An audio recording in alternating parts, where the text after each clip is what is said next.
Welcome to the show the tales of movies. आज हम इस एपिसोड में American gothic supernatural horror film the nun 2 को हिंदी में एक्सप्लेन करेंगे।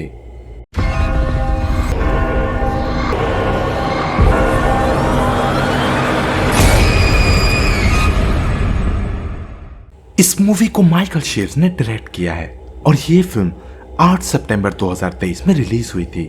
ये कॉन्जरिंग यूनिवर्स की 9th इंस्टॉलमेंट है और 2018 में आई द नन मूवी का ही सीक्वल है। तो चलिए मूवी की एक्सप्लेनेशन स्टार्ट करते हैं।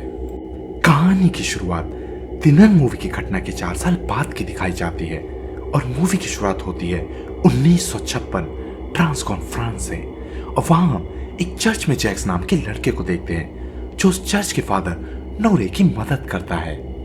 वहीं बेसमेंट में वाइन के जार को रखने के दौरान जैक्स को कुछ आवाजें सुनाई देती हैं और वाइन का जार अपने आप फट जाता है। डर कर जैक्स फादर के पास जाता है और किसी के बेसमेंट में होने की बात बताता है। तभी फादर को भी किसी की गुर्राने की आवाजें आने लगती हैं और हम देखते हैं कि चर्च में रखा पवित्र जल एकदम से गर्म हो भाप बन जाता है और हम डीमन नन वैलक को देखते हैं जो अपनी शक्ति से फादर को हवा में उठा चला देती है। ये सारी घटना जैक्स देख रहा होता है और डर कर चिल्लाने लगता है। और वहीं हम एक व्यक्ति को चर्च से बाहर जाते हुए देखते हैं जिसकी परछाई डीमन नन की तरह थी। उधर सेंट कार्था मोनेस्ट्री की घटना के बाद सिस्टर आयरीन अब इटली के कन्वेंट में सेवा करती हैं।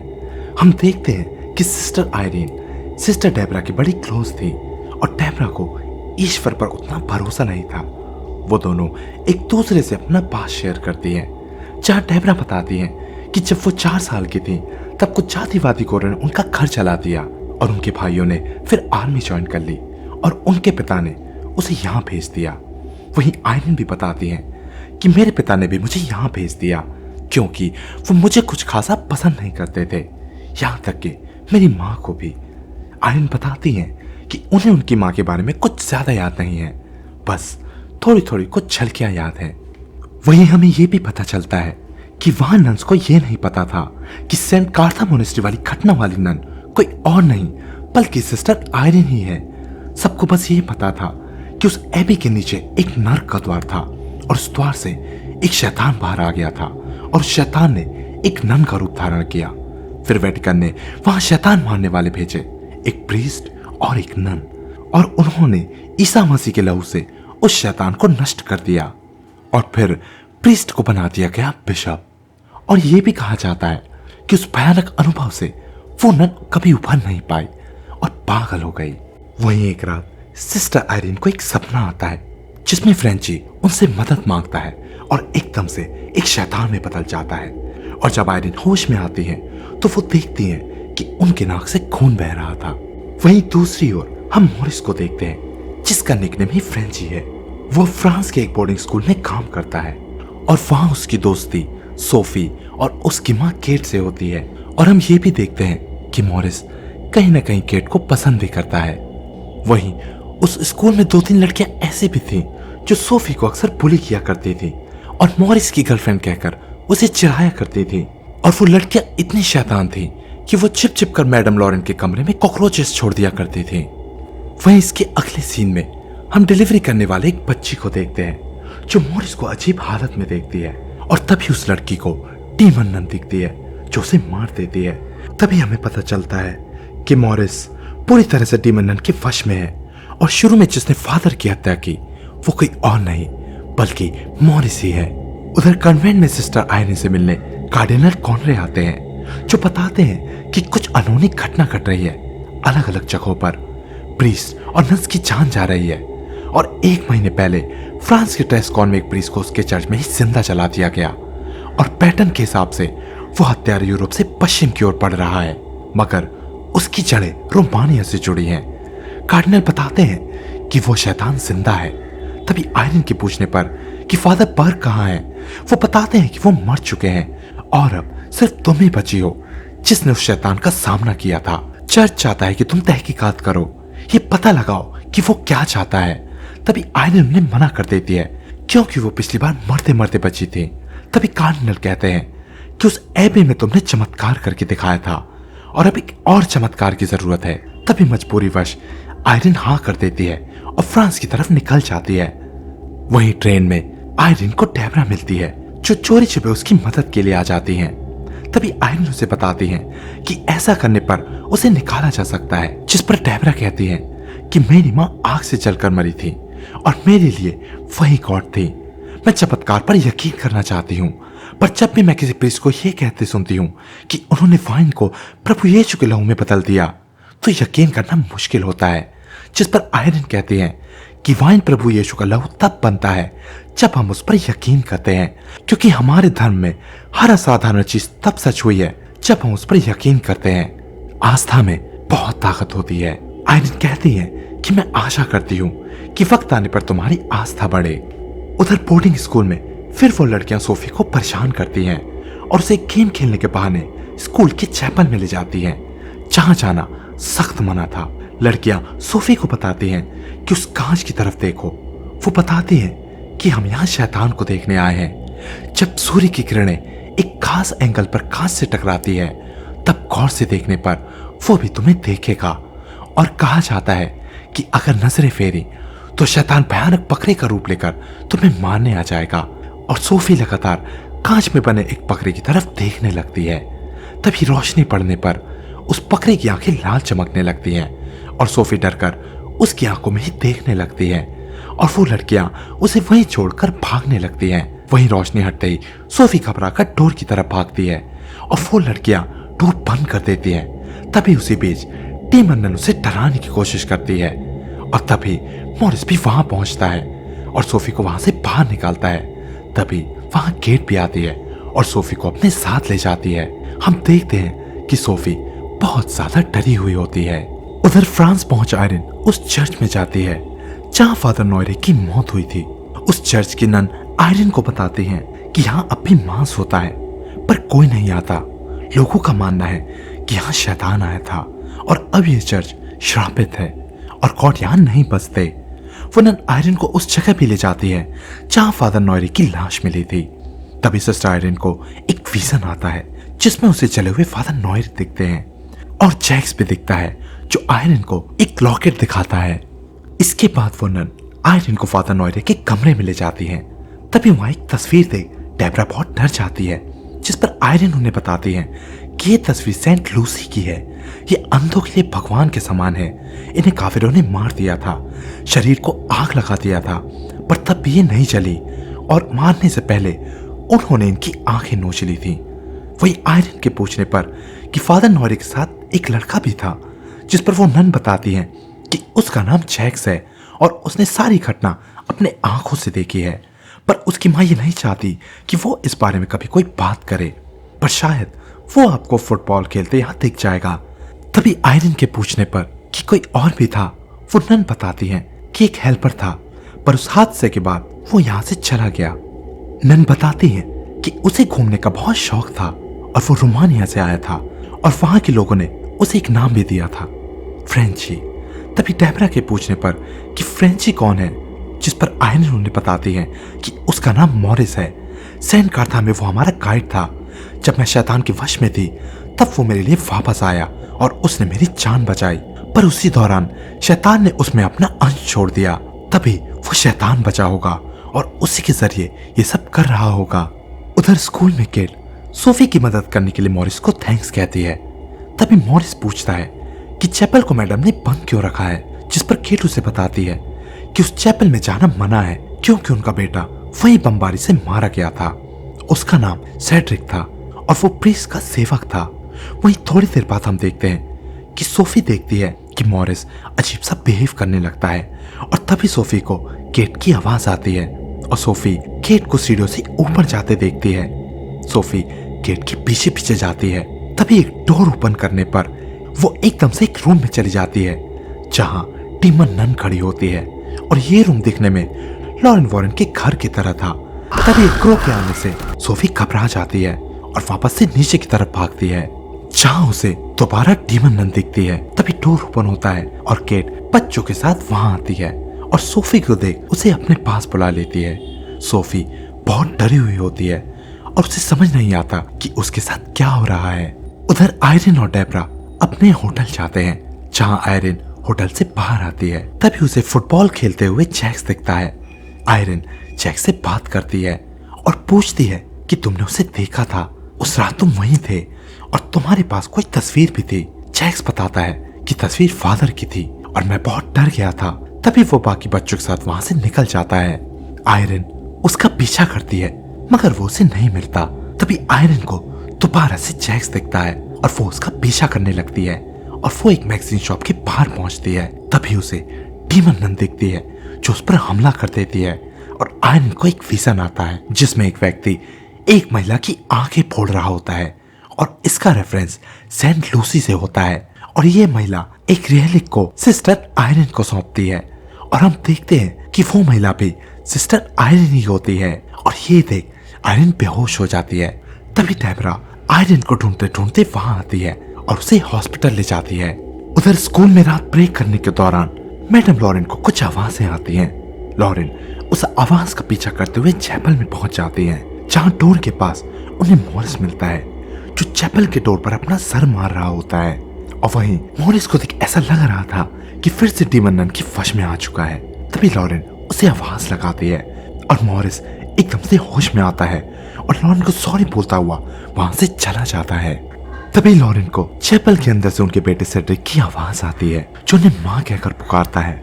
लॉरेन चैपल के अंदर चली जाती है और अंदर उन्हें उनका बेटा सेड्रिक दिखता है जो एक डीमन की तरह दिख रहा था और हम उसके पीछे डीमन नन वैलक को देखते हैं।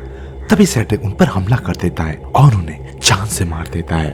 वहीं अगली सुबह आयरन जब होश में आती है तो डेबरा कल हुए हादसे के बारे में पूछती है जिस पर आयरन बताती है कि मैंने एक दृश्य देखा।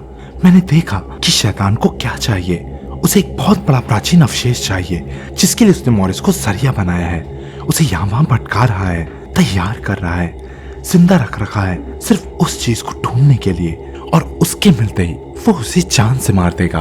तभी डेबरा बताती है कि वो बच्चा मुझे मिल गया, वो खुद मेरे पास आया था जब तुम बेहोश थी और उसने मुझे फादर नोरी की तस्वीर के साथ एक लॉकेट भी दिया। तभी लॉकेट देख आयरन बताती है कि मैंने ये निशान कहीं देखा है, जिस पर डेबरा बताती है कि ये निशान उस डीमन के द्वारा मारे गए हर उस विक्टिम के पास था। शायद इनमें जरूर कुछ कनेक्शन है और वो लोग इसका पता लगाने के लिए कैथलिक आर्काइव्स में जाते हैं। वहीं सुबह चैपल का डोर ओपन देख कैट उसके अंदर जाती है और मैडम लॉरेन की लाश देख बहुत घबरा जाती है। वहीं डेड बॉडी ले जाते वक्त सोफी भी देख बहुत ही डर जाती है और डर कर बेल टावर में चली जाती है। तभी केट के कहने पर मॉरिस उसे ढूंढता है और ढूंढते हुए उसके पास पहुंचता है और मॉरिस उसे समझाता है। तभी सोफी उसे बताती है कि स्कूल में कुछ गड़बड़ है, यहाँ कुछ तो ऐसा है जिसे नहीं होना चाहिए। तभी मॉरिस उसका हौसला बढ़ाता है और उसे वापस गेट के पास ले जाता है। उधर आयरन कैथलिक आर्काइव्स में पहुंच एक फादर से मिलती है जिनका नाम रिडली था। वो फादर को लॉकेट और उस पे बने निशान को दिखाती है जिस पर फादर उसे बताते हैं कि ये एक पारिवारिक चिन्ह है सेंट लूसी का और जो मरे हैं वो शायद उनके वंशज थे।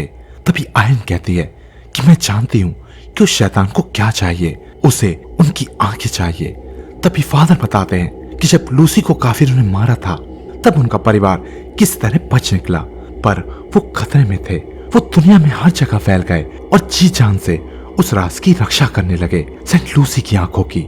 हम अभी जिस शैतान की बात कर रहे हैं पहले वो भी एक फरिश्ता था जिसे ईश्वर ने नकार दिया।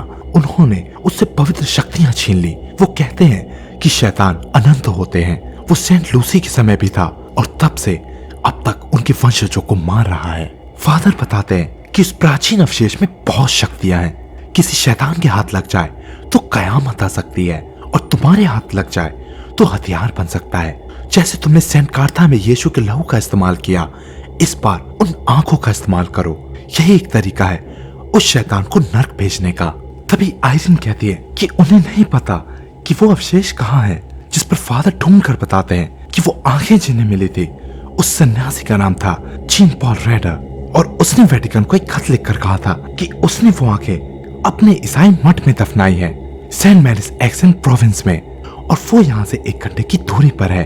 तभी आयरन के पूछने पर कि क्या वो अभी ईसाई मठ है, फादर बताते हैं कि नहीं, वो एक वाइन कंपनी को बेच दिया था और अब वो एक बोर्डिंग स्कूल है और ये वही स्कूल था जहाँ मॉरिस काम किया करता था। फादर आयरन से कहते हैं कि आज रात पीछे नहीं हटना, पता नहीं वो अवशेष क्या कर सकता है। वो शैतान भी कोई भी रूप ले सकता है और वो रूप चुनेगा जिससे तुम या तुम्हारे लोग कमजोर पड़ जाएं। वो तुम्हें हर कीमत पर रोकेगा, लेकिन तुम्हें रुकना नहीं है। तभी आयरन और डेबरा स्कूल की ओर निकल पड़ते हैं।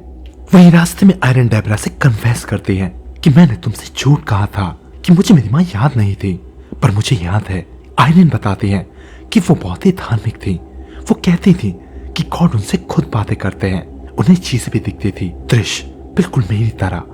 मेरे पिता ने उनका भरोसा नहीं किया और उन्होंने कहा कि वो पागल है। मेरे पिता उन्हें एक डॉक्टर के पास ले गए और कुछ दिन बाद डॉक्टर के लोग आए और वो मेरी माँ को ले गए और उसके बाद मैंने दोबारा उन्हें कभी नहीं देखा। उधर स्कूल में केट, सोफी और मॉरिस डिनर कर एंजॉय कर रहे होते हैं कि तभी मॉरिस पर डीमन वेलेक हावी होने लगती है और उन सभी को वेलेक हॉर्न करती है। तभी मॉरिस खुद पर कंट्रोल कर उन्हें वहां से बाहर निकालता है। तभी वहां सिस्टर आयरन और डेबरा भी पहुंच जाती हैं और आयरन उसे बताती है कि वो डीमन उसके अंदर है। जब तुम मुझे बचाने आए थे तब उसने तुम्हें अपने वश में कर लिया था। इसी दौरान मॉरिस फिर से पोजेस्ड हो जाता है और चैपल की तरफ जाने लगता है। तभी आयरन उसे रोकती है, मगर वो आयरन पर भी हमला कर देता है। तभी डेबरा उसके सर पर मार उसे बेहोश कर देती है और उसे बांधकर वो लोग चैपल में रिलेक ढूंढने जाते हैं। वहीं केट के पूछने पर कि वो लोग ढूंढ क्या रहे हैं, आयरन उसे बताती है कि वो लोग एंशिएंट रेलिक ढूंढ रहे हैं जिसे मॉक जीन पॉल रेडर ने छुपाया था। वहीं सोफी उन्हें बताती है कि उस कांच पर बना बकरा ही शैतान है। जब सूरज की रोशनी उस खिड़की से टकराती है तब बकरे की आंख लाल हो जाती है और वो तुम्हें घूरता है। तभी डेबरा बाहर जा उस पर टॉर्च मारती है और तभी उस कोट की आंखें जमीन पर एक जगह पॉइंट करने लगती है। डेबरा और आयरन उस जगह को खोदने लगते हैं और वहां उन्हें वो होली रेलिक मिल जाता है जो सेंट लूसी की पवित्र आंखें थी। उधर पोसेस मॉरिस अपने आप को छुड़ा चैपल की तरफ जाने लगता है और वही जब सोफी वापस कांच की तरफ देखती है तो वो बकरा वहां से गायब हो चुका था और ये बात वो आयरन को भी बताती है। उधर डेबरा ऊपर की तरफ जाती है जहाँ लड़कियां होती हैं। तभी एक बकरे जैसा डीमन उन्हें दिखाई देता है जो उन पर अटैक कर देता है। डेबरा उन्हें बचाती है और एक सेफ जगह छोड़ आयरन के पास वापस चली जाती है। उधर मॉरिस चैपल में पहुंच आयरन पर हमला कर देता है। तभी वो होली रिलिक दूर गिर जाता है जिसे सोफी ले बेल टॉवर पर भाग जाती है। मॉरिस उसके पीछे पीछे जाता है और जब मॉरिस सोफी के पास पहुंचता है तो हम उस रिलिक को एक्टिवेट होते देखते हैं जो तेज रोशनी की तरह थी, जिसे देख मॉरिस विचलित होने लगता है। वहीं इन सब असाधारण और पैरानॉर्मल गतिविधियों के कारण बेल टॉवर हिल जाता है और बेल भी टूट जाता है और लगभग पूरी इमारत ही ध्वस्त हो जाती है। पर सोफी किसी तरह खुद को बचा नीचे आ जाती है जहाँ उसे आयरन और डेबरा मिलते हैं। सोफी वो रेलिक आयरन को दे देती है पर तभी मॉरिस वहां आ जाता है और रेलिक की मदद से आयरन उसे रोकती है। तभी मॉरिस की आंख और नाक से खून निकलने लगता है और वो जमीन पर गिर जाता है। तभी अचानक से मॉरिस वो रेलिक छीन लेता है और उसकी शक्तियों को ऑब्जर्व कर लेता है और हम मॉरिस के पीछे डीमन नन को प्रकट होते देखते हैं जो अपने असली रूप में थी।